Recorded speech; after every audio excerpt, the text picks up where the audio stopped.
Bonjour à tous, merci de choisir France 24 pour vous informer. Vous êtes au cœur de l'info, on est ensemble jusqu'à 20h30 heure de Paris. Voici les titres de ce vendredi 31 mai. Donald Trump qualifie son procès à New York de très injuste. Aux États-Unis, Donald Trump s'est donc exprimé tout à l'heure depuis son immeuble de Manhattan, la Trump Tower, au lendemain du verdict de culpabilité le concernant dans l'affaire Stormy Daniels. Et on rejoint donc à New York notre correspondante Fanny Chauvin. Bonjour Fanny. Donald Trump s'est donc une nouvelle fois posé en victime d'un complot et annonce faire appel.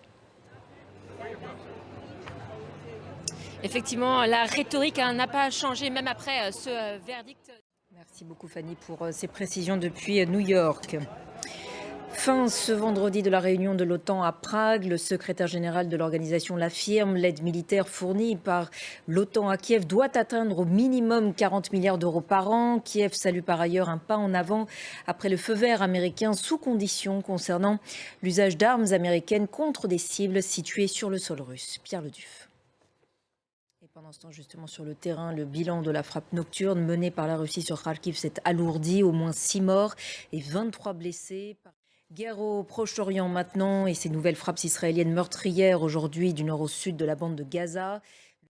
Dans le reste de l'actualité internationale, l'Afrique du Sud toujours dans l'attente des résultats définitifs des législatives. La participation, elle, s'établit actuellement autour de 60%, en baisse là aussi par rapport au scrutin de 2019.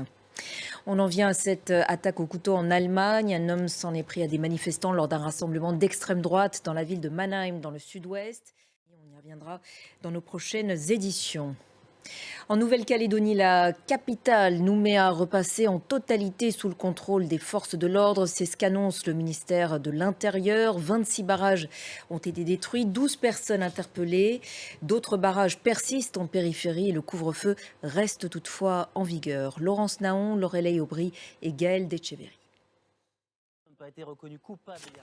Et voilà donc pour l'essentiel de l'info. On se retrouve dans quelques instants. À tout de suite.